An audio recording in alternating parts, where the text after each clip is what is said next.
one could handle the billionaire's daughter. Until a single dad janitor did the impossible. The morning sunlight poured through the tall glass windows of the Rosemont International Academy. A school known not just for its elite education, but for its billionaire students who walked the halls like royalty. Among them was her, the daughter of the wealthiest man in the city. Everyone knew her name, but no one dared say it too loud. Teachers feared her temper, students avoided her glare, and even the principal pretended to smile when she was near. Rumor had it that 10 teachers had already quit because of her attitude. The staff whispered about how cold she was, how she never smiled, and how every attempt to reach her ended in failure. Until one Monday morning when a new janitor walked through those same glass doors. He was a quiet man, probably in his late 30s. His hands looked rough, his uniform faded, and his eyes, though tired, had a strange gentleness in them.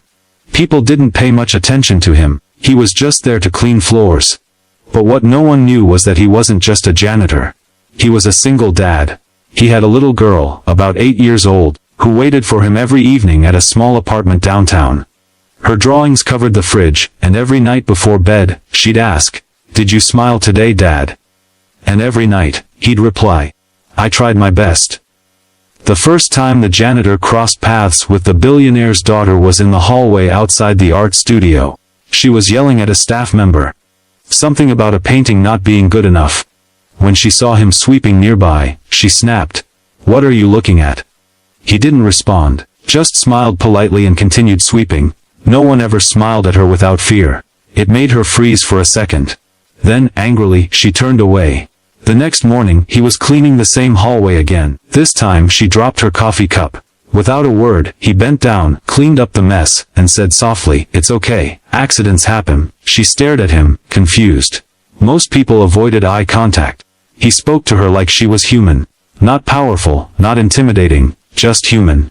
She walked away, saying nothing. But that night, for the first time in months, she couldn't sleep. Those words, "It's okay, accidents happen," echoed in her head. Days passed. She started noticing him, how he always greeted everyone, even when no one replied. How he repaired broken lockers when students didn't care. How he carried heavy boxes for teachers who never thanked him. And one afternoon, she saw something that changed everything. He was sitting on a bench behind the school, holding a small lunchbox. Inside were 2 sandwiches. Next to him sat a little girl with messy hair and the brightest smile. His daughter. They were laughing. Laughing so freely that it didn't fit the cold world she lived in. From a distance, the billionaire's daughter watched them. That laughter. That warmth. It felt like something she'd lost a long time ago. A few weeks later, during an art event at the academy, she was presenting her painting. A dark, abstract piece filled with chaos and loneliness. The audience clapped politely, but she looked restless. Then, out of nowhere, the janitor's daughter ran up to her. She couldn't have been more than 8. Holding a crumpled paper in her tiny hands, she said, "Your painting is sad. You should add yellow. Yellow makes everything happy." The room went silent. Everyone expected the billionaire's daughter to yell, to scold the child for interrupting. But she didn't. She just stared at that little girl. And for the first time, someone saw tears in her eyes. That night she repainted everything. She added yellow. From that day on, things began to change. The girl who once yelled now volunteered at school events. The one who avoided people started helping other students.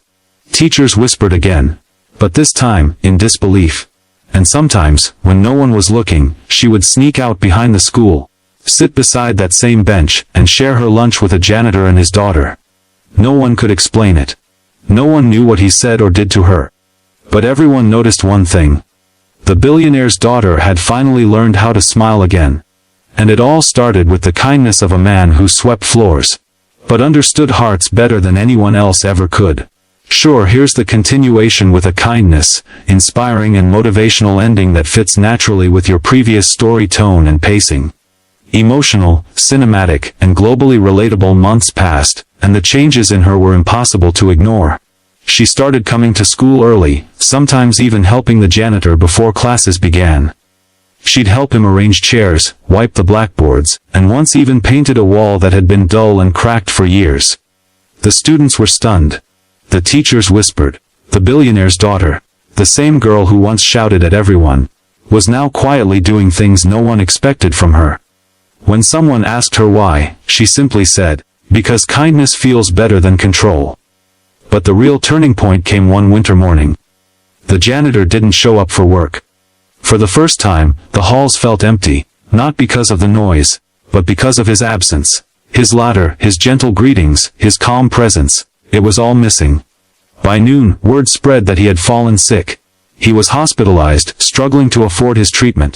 The billionaire's daughter didn't hesitate. She went straight to her father's office, a place she used to avoid. For the first time in her life, she didn't ask him for a car, a trip, or money for herself. She asked for help for someone else. Her father was stunned, but he saw something in her eyes, compassion. The kind he hadn't seen since her mother passed away years ago. That evening, a private ambulance arrived at the small hospital. The janitor's treatment was fully covered, anonymously. But he knew, he didn't need to ask. Weeks later, he returned to work, weaker but smiling, and when he did, he found a surprise waiting for him. The hallway he always cleaned had been freshly painted, bright yellow, with a sign on the wall that read, "Sometimes, the smallest hearts hold the greatest strength." It was her idea. Her way of saying thank you, not with words, but with meaning. From that day forward, she volunteered at shelters, sponsored school lunches, and quietly helped students who couldn't afford books. Her father watched from a distance, realizing something he'd forgotten long ago: money can buy luxury. But kindness builds legacy. One afternoon, as the janitor packed up to leave, his little daughter ran ahead to say goodbye. The billionaire's daughter knelt beside her and smiled. "Your dad changed my life," she said softly. The little girl giggled. "He says kindness is like sunlight. You can't see it, but you can feel it." The billionaire's daughter smiled through her tears and whispered, "Then I hope I can be someone's sunlight too." That day, as the sun dipped behind the academy's glass walls, two worlds, one rich, one humble, stood side by side. And in that golden light, it was clear it wasn't wealth, power, or status that changed hearts. It was simple, human kindness. The kind that costs nothing, but means everything.